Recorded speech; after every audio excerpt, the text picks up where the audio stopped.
benn waxtu ci suñuy màkkaan ñi am mbégte di teew ngir dëgtal leen seen xibaaru diggu bëccëg gi fas yéene ko doo rek li ci gën a fës mu di Lamine Diack mi nga xamante ne nekkoon na fi ay jamono président I2AF njortes nañ ne daal dina ñëw fii ci diwaanu sa di Ndakaaru ni ki suba ci altine ji loolee nag ñi ko xamle moo di Challenge Sport gannaaw rek bi ñu jartar ne teg na ci table juge français lu toll ci 500 000 euros ya nga xamante ne doon nañ ko doon laaj ngir daal di koy teg ngir nampaay loolee nag bokk na ci biir xibaar yi diggu bëccëg gi li ñu fas yéene wax mu di premier mai mu di niki démb di bëccëg gi ñu jagleel waaye liggéeykat yi ñi nga xamante ne nag ñoo di syndicaliste ya faree ji liggéey ca wàllu poste ñoom ñi ngi woo état wu Sénégal ngir ñu jàppale leen nag boo mayul lekk lu toll ci 4000 la ñuy liggéeyee foofee ca poste boo mayul danañu ñàkk seen ëpp liggéey ci at mi ñu daal di dugg ca noonee daañu porox ndoolu ci biir xibaar yi waxtaane tolluwaayu mbas yi fas yéene cee ànd ak docteur El Hadji Mamadou Ndiaye mi xamle ne nag ni kii démb benn nit jot naa ñàkk bakkanam waaye lu toll ci ñeent fukk ak juróom ci ay doomi aadama ñoo yees ci ñi amee feebar bi lee di coronavirus. asalaamaaleykum yaatal gi dañ koy door rek Lamine Diack mi nga xamante ne ñu bari ñoo des nañ nag dooma yu nag ni ki suba ci altine ji dina ñëw fii ci diwaan Sénégal loolee ñi ko xamle moo di Challenge Sport ni ki tey ji la ñu ko xamle kii lee nag di avocat wala sax dañ naan bokk na ci avocat yi nga xamante ne jël nañ ko ngir ñu layool ko mu di monsieur Simon Ndiaye moom nag xamle ne daal teg nañ ca table juge ba lu toll ci 327 millions ci suñuy koppar ngir rek ñu daal di kaa bàyyi mu daal di ñibbi ci këram ji fàttali kooku lee di Lamine Diack moom nag ca atum 2020 mois de juin ba ca première instance nag lañ ko daal di wax ne moom daal lañ ko doon toppee moom moo ko di def mu di wàllub corruption active ak passive waaye itam wàllub blanchiment d'argent ak abus de confiance daal di ca ànd ak ay naataangoom boobaa ca nag lañ ko daal di tëj lu toll ci 4 at ñaari nekk ab sursis jamono jile tembe may àndu ngeen di teewlu ñu bari nag ñortes nañu ne daal boo mayu dana am liberté conditionnelle gannaaw rek ba ko juge français di laaj lu toll ci 500 000 euros te jamono jile tembe ci lu wóor loo xamante ne avocat moom moo ko dëggal comme dama leen ko waxee woon sànq di maître Simon Ndiaye moom xam le ne daal lu toll ci 327 millions daal teg nañ ko ca table juge bu France ba tax na jamono ji daal am nañu yaakaar ne dina ñibbisi fii ci diwaanu Sénégal fekk fi njabootam. ñu wax jëmale ci wàllub syndicat national bi nga xamante ne ñoo yëngatu ci wàllub liggéey bi fële ca diwaanu poste ci ni ki démb nag ci bëccëg gi nga xamante ne moom la ñu jagleel waaye liggéeykat yi ñoom yëkkati nañu seeni kàddu di woo état wu Sénégal ci président Macky Sall ngir mu daal di ñëw rek dimbali leen ci seen bërëb liggéeykaay ndax moom président mi nga xamante ne jamono ji mi ngi wootee ndaw yi ñu am xëy boo mooy lu toll ci 4000 ca ña nga xamante ne ay ndaw lañu jigéen ñaak góor ña sekk ko boo mooy danañu ñàkk seen wàllub liggéey loolee ki nga xamle moo di Ahmed Diouf ma nga xamante ne moom la ñu dénkoon seen kàddu ni ki démb nga xamante ne moo di bëccëg gi ñu jagleeloon waaye liggéeykat yi ñu teewlu ko. parce que mën naa ne bi mu séparé wu télécom yi en 1985 ba léegi nekkul si jàmm doléance yi nga xamante ne moom la ñuy wax li ñu plombé tey dafa bari mun naa ci cité li nga xamante ne moom mooy rémunération bi ñuy jox xam ngeen poste service public lay def. booy def service public da ngay am obligation nekk fépp jege population yi ñu ngi ba fongale bi dinañ dem ci ay localités yoo xam ne dañ fay am ci recette du mën a fay sax gardien bi mais suñu mission de service public moo ñu obligé ñu nekk foofu état waroon ñu rémunérer lu xaalis bi rek en 1985 bokkul ak valeur bi nga xam ne tey moom la xaalis bi am en 2021 valeur bi dafa wàññeeku nombre de bureau bi ñu amoon ci jamono boobu matural bi am en 2021 valeur bi dafa wàññeeku nombre de bureau bi ñu amoon ci jamono boobu matuloon 200 bureaux tey loolu daf ko triplé état bi continuer ba léegi di ñu jox montant boo xam ne ne réglé wul suñu ay problème ñu waxoon ñu ne dañ ci xalaat ci la ñu defee comptabilité analytique bi jox ko ARTP mu certifié ko mu génnee 11 milliards 500 ñu déposé ko ci état bi jusqu'à présent état bi non seulement foofu la ñu téye ci 1 milliard 300 yi mais am na si at yoo xam ne sax du ko versé dañuy daw si ginnaaw loolu dañuy wax ne mënatuñu ko xaar affaire bourse de sécurité sociale yi yéen a koy dégg état nee na dafay dimbali ñu néew doole ñu sonn loolu lu baax la mais boo mënee bëggee dimbali ñu néew doole bëgg dem ci benn entreprise bëgg nërmelal entreprise bu dimbali ay nit loolu defe naa ne loolu jaratu ko booy dimbali day fekk nga mën a dimbali waale bourse de sécurité yi en 2017 2018 poste dafa engagé woon ci ay fonds propres di ko fayal état parce que état boo ko daan fayal su ko defee la délégation à la solidarité delloo la seen xaalis ñu koy fay ba 42 milliards état bi téye suñu xaalis ba ñu koy jox te ñun fay nañ ko ba pare bokk na ci li ñu gën a sonal tey ak yeneen yoo xamante ne wax naa rémunération bi bu ci lii ñëwee tegu kon day mel ni poste ñoom daal dañ ko fi teg rek di ko utiliser wala bu ñoom dañoo jóg pour daaneel poste loolu dañuy wax ne rek mënatuñ ko nangu loolu liggéeykat yëpp dinañ taxaw parce que Macky Sall laa wax dama koy tudd moom moo jóg pour saboter poste bi.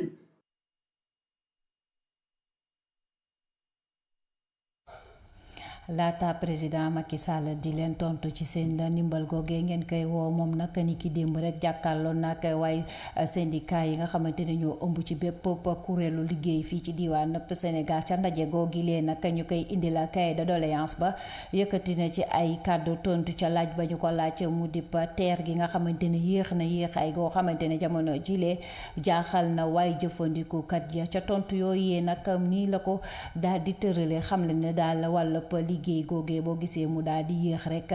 dafa fekk ne daal bailleur de fonds yi ak liggéey ba dafa war a nekk liggéey gu wér te wóor moom président de la république Macky Sall moom la ñuy teewlu ci biir xibaar yi. Voilà, qu'on sache que mon engagement c'est cet axe. C'est l'axe Dakar-Tamba. dama bëgg ngeen xam ne man sama engagement axe Dakar-Tamba la jamono ji sax liggéey bi mu ngi dem bu baax.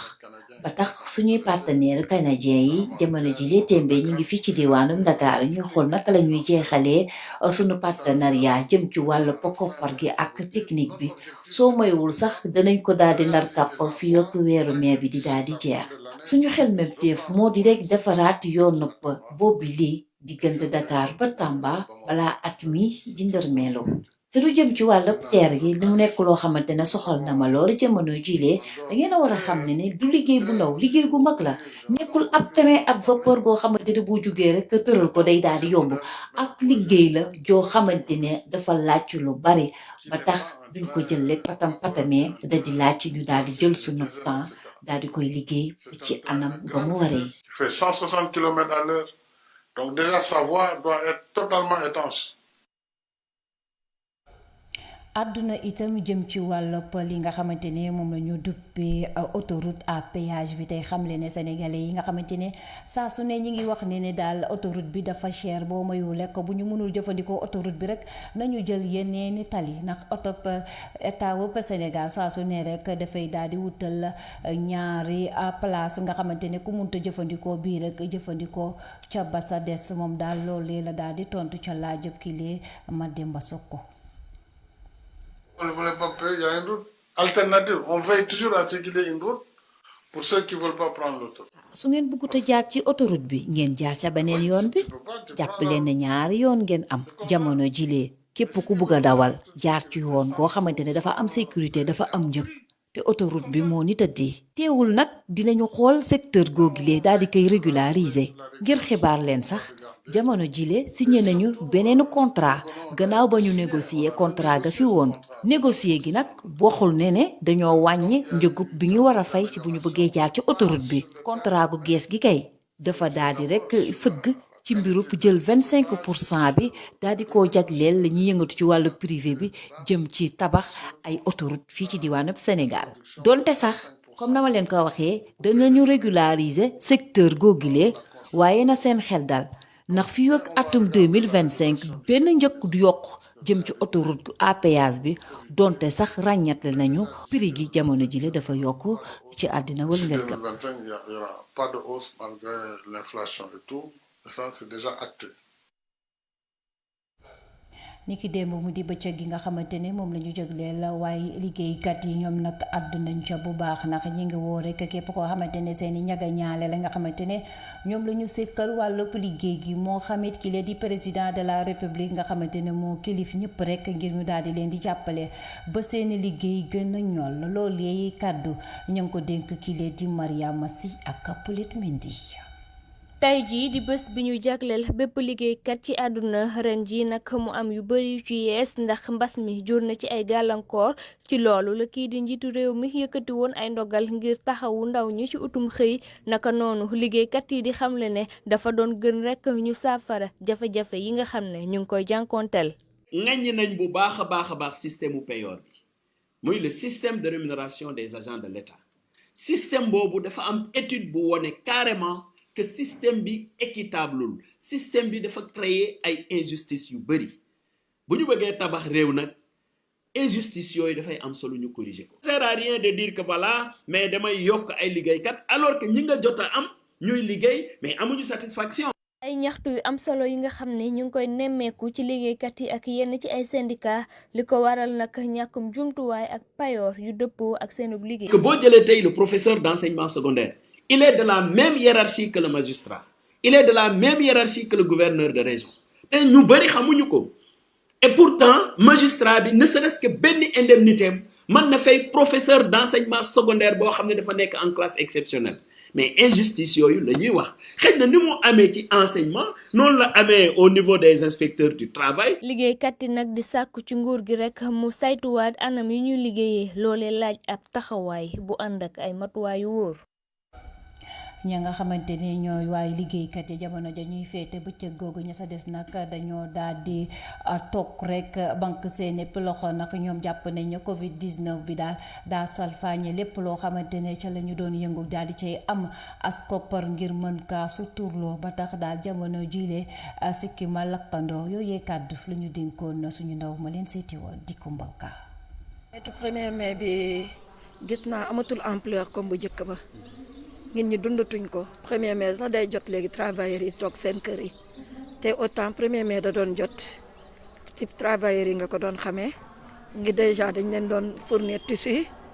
bi ñu paree défilé yooyu yëpp amatul avant Covid bi sax la amatul ba Covid bi ñëw léegi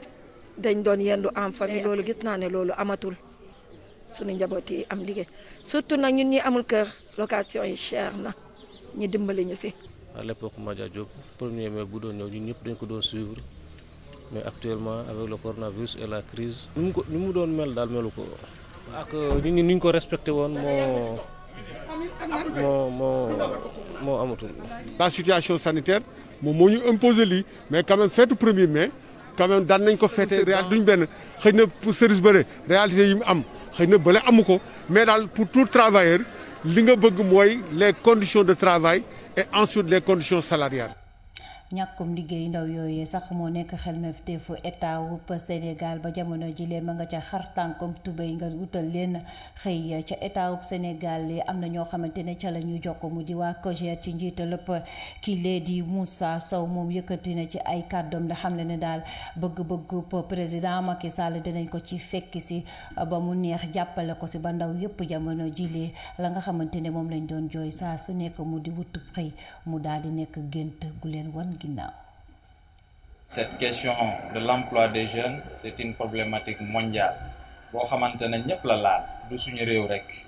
li ko gën a accentuer nag di pandémie bi di feebar bi nga xamante ne depuis le 2 mars véritablement dugg na suñu réew mais dañ ciy sant yàlla bu baax tant plus que am nañu un président de la république boo xam ne faale na jeunesse bi déglu na jeunesse bi te comprendre na jeunesse bi bu baax a baax moo waral la dernière fois mu invité Sénégal gi yëpp bu ma nee Sénégal nag les représentants de tous les départements de toutes les régions c'est le Sénégal en miniature la invité woon fële ci CICAD dañu waxtaan ci question bi nga xamante ne mooy l'emploi des jeunes et l'insertion professionnelle parce que nag bu ñu nee l'emploi des jeunes rek ñëpp la touché muy société civile muy opposition muy pouvoir muy tous les acteurs mu invité leen mu toog pratiquement 9 heures ba guddi di déglu ndaw ñi de là on dira que le président de la République a une oreille attentive déglu na bu baax ndaw ñi ba pare proposer na leen ay piste de solution yoo xamante ne wax dëgg yàlla buñ ci jàppee ñu góorgóorlu ci ñun itam ndaw ñi dinañ am véritablement des solutions durables des solutions structurelles. ñu yeesal waxtaane benn mbir bu fi amoon ay diir boobaak léegi def na ko mu di mbir po Ousmane Sonko Adji Sarr ba mu jural ay émeute fii ci diwaanu Sénégal ay ndaw yu bari nag ñu daal di leen ci tëj ci kaso ba ñu ci bari nag bàyyi nañ leen ñu daal di ñibbi waaye ñeneen ñi ba léegi ñi ngi des rek ca kaso googu lee ba tax ñeneen ñi ci askanu Sénégal jàpp ne daal waruñu leen bàyyi ñu ñibbi ndax ca émeute yooyee ñu bari ñàkkoon nañ ci seen liggéey waaye ñu sa des daal dinañ caa faatu ña xamante ne daal gisuñu leen jamono jilee loolee yëpp ñooñoo yi xamante ne ñoom la ñu def ci kaso gi ñoom ñoo ko waral ba tax daal ñu daal di leen di bàyyi ñu daal di dem ñibbi ci seen kër loolee du xalaat kàddu yooyee ka ju ko dénkoon mu di Kumbaka. gannaaw manifestation yi fi jàlloon ñeel mbirum Ousmane Sonko Adji Sarr taxoon rek ñu tegoon ci loxo ay ndaw ba jamono ji nag ñu des ba tey ca prison ya ba tey nag kenn waxul lu jëm ci seeni dossier moom Cheikhou Tidiane nag la mu xam la rek mooy ñu daal di rek bàyyi yoon mu def liggéeyam. maa ngi nii manifestation fii la ma fekk moo xëyee ñëw liggéey sama liggéey damaa wàcc dem ñibbi kenn damaa jàpp kenn ku si nekk dafa am liggéey Macky Sall dafa am ñu jox justice bi ñu jiite ko. loolu ñoom la kuñ jàpp ñoom ñoo koy jàpp ku ñu génne ñoom ñoo koy jàpp loolu yoonu Macky Sall lool. jamono ji nag ñu gis ne njiital réew mi le président Macky Sall ginnaaw ba muy wax nag ci lu soxal xëyum ndaw ñi kii di Pathé Wilane nag la mu gis rek moo di ñu daal di libéré yooyu le ndaw daal di leen rek joxab xëy ndax kat ndaw yooyu le ci jeunesse bi la ñu bokk. lu toll ak 30 personnes ñu ngi leen téye jamono ji yoo xam ne bàyyiwuñu leen pourquoi duñ leen bàyyi li nga xam ne mu ngi wax ne liggéeyu ndaw yi ñooñu ay ndaw la ñoo xam ne dañoo war a liggéey. ay père de famille lañ xam nañ ne ndawu Sénégal ñu bëri dañoo yor soxna nekk ay ndaw ñi yaakaar leen kon boo leen téyee foofu ci yoo xam ne ay manifeste vraiment loolu da ngay tardeel say ndaw. mu mel ne rek gis-gis yi daal dinay wute lool moom Nourou Diané nag la mu xam la rek moo di ndaw yooyu ku leen génne woon ca prison yax jox leen nag liggéey amaana duñ ko matale mu mel ne rek moom daal la mu gis rek moo di yooyu la xëy ñu daal koy jox rek ña ko yellool. waaw man nag li ma gis mooy. ndaw yooyu ñu téye boo leen génne woon it ñoom boo leen joxoon liggéey duñ liggéey parce que ñi doon yàq ñooñu nekkuñ ay liggéeykat man li ma gëm man jeunesse bi liggéey ñu ngi liggéey parce que ku fekk place su jàmbur ñu installé ba pare nga dajji ko jël la fa nekk kooku boo ko wutaloon xëy du liggéey man d'accorduma ci ñu bàyyi ñooñu na jàppale jeunesse bi nekk si mbedd mi di liggéey ñooñu na leen jàppale. man d'accord naa si mu jàppale leen mais ñu nekk si prison bi ñu yàq ñu téye leen ñooñu d'accorduma ci ñu bàyyi leen. ci ak fàttali nag yooyu la manifestation daal na fi juróon rek ay yàqu-yàqu yu bari ñeer rek ay bërëbu liggéeyukaay tax ñu daal di identifié woon nag ay ndaw ba tegoon leen loxo ci jamono yooyu lu ni mel nag tax am ñuy sàkku ci njiital réew mi le président Macky Sall mu daal di rek xoolaat seen dossier ci jamono yi nag nga xam ne mu ngi rek bëgg a taxawal lu ñeel xëyum ndaw ñi. ñaareelu pàcc bi dañ koy jagleel wàllu po wérgu yaram na xam ngeen ne àddina bi bari na fii ci diwaanab Sénégal ñuy jëfandikoo garabu mbedd yi te teguñu ko fenn loolee nag mu di garab yoo xamante ne amul ab këyit te itam dara firndewul ne ay garab yu baax la ñu koy jaay ñenn ñi sax di ko jënd di ko jëfandikoo te buñ leen laajee rek la ñuy teg ci taabal gi rek moo dina amuñu koppar ya nga xamante ne warloo na ak ñoom ba ñu mën a dem ca pharmacie ya ngir jënd yenn garab loolee nag kàddu ñoo ngi ko yëkkati woon ci ndajeem ak kii lee di Mbène Diakhaté. ñenn ci askan bi dañu faral di jëfandikoo garab yu ñuy jaayee ci mbedd mi donte ni mën na andi gàllankoor ci seen wér-gi-yaram waaye ñu jàpp ni yooyu la garab moo gën a yomb. les médicaments de la rue moo gën a yomb mais nag c'est pas efficace parce que lu jëm ci wàllu médecine dafa war a am un peu de qualité am hygiène. parce que c'est un peu sensible santé dafa doon loo xam ne dees ko fooyee mais nag moo gën a yomb moom sincèrement tamit les moyens yi nga xam ne financiers yi gars yi maanaam xañ na am bi ak ñàkk am ay moyens moo waral ji ñi di ko préférer wala souvent les gens di dem di jënd xam nga mën a faju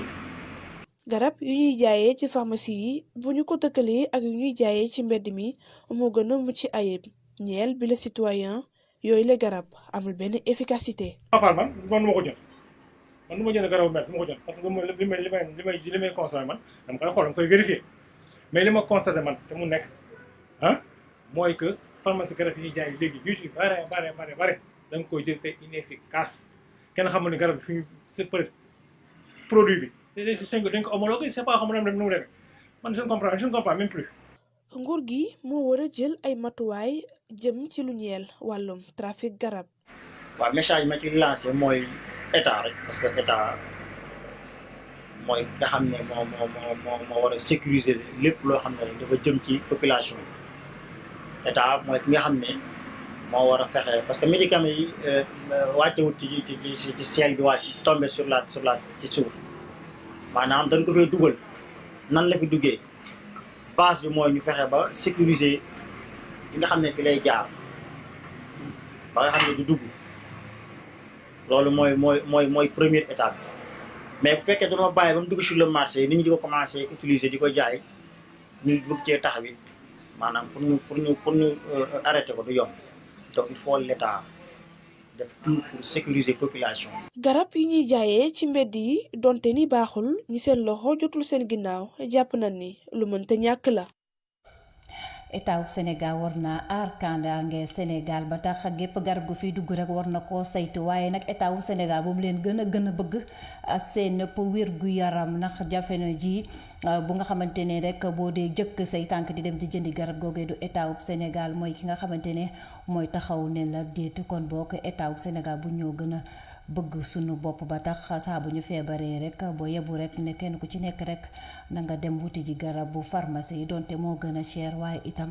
moo gën a dali xel ndax di dee ay garab yoo xamante ne fa mu bàyyeekoo kenn ku ci nekk rek boo ko bëggee xam dana doon lu la leer ca noonee la ñuy jaaree daal di waxtaanee tolluwaayu mbas mi ndax ni ki tey jii docteur El Hadji Mamadou Ndiaye ba 10 heures jotee daana teew daal di xam ne lu toll ci 4 ci ay doomi aadama ñoo yees ci ñu amee feebar bii di coronavirus waaye ni ki démb benn nit mu jéem a caafaatu waaye jàpp leen jamono ji la tembe may àddu ngeen di teewlu fukk ya ak benn dañoo nekk en réanimation loolee ki nga xam ne moo di docteur El Hadji Mamadou Ndiaye ñi feebar nu mu tëddee ak yan diwaan la ñu bàyyeekoo dañ ciy ànd ak docteur El Hadji Mamadou Ndiaye.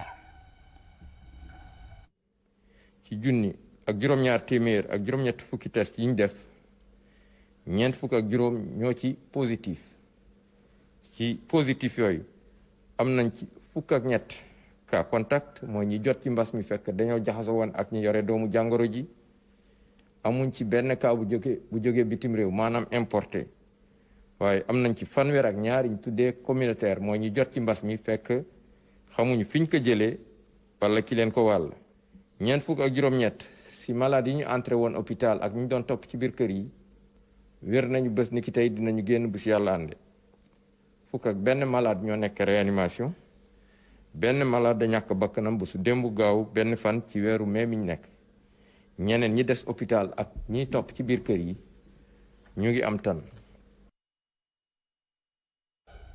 docteur El Hadji Mamadou Ndiaye daal di noppee daal di naa dëgtal askanub Sénégal kenn ku ci nekk rek di wéy di jëfandikoo say masque waaye itam di ca toftal yi lee di gel antiseptique bokk na ci li nga xamante ne moo ñuy aar ci feebar bi lee di coronavirus su ko defee kenn ku ci nekk joxante loxo su ko defee ñu jëlee fi feebar bi lee di coronavirus bi ñu tax a liggéey ba di tagga témbeel li nga xamante ne moo di wàllu koom-koomu fii ci diwaanub Sénégal mbokk yi néem jàmm du doy ñuy jox ñuy ñaan yàlla mi ci am ba mu doy mu dolli ñu ba ñu teewaat fi 19h waaye itam 20h ngir dolli leen yeneen xibaar jàmm xéewal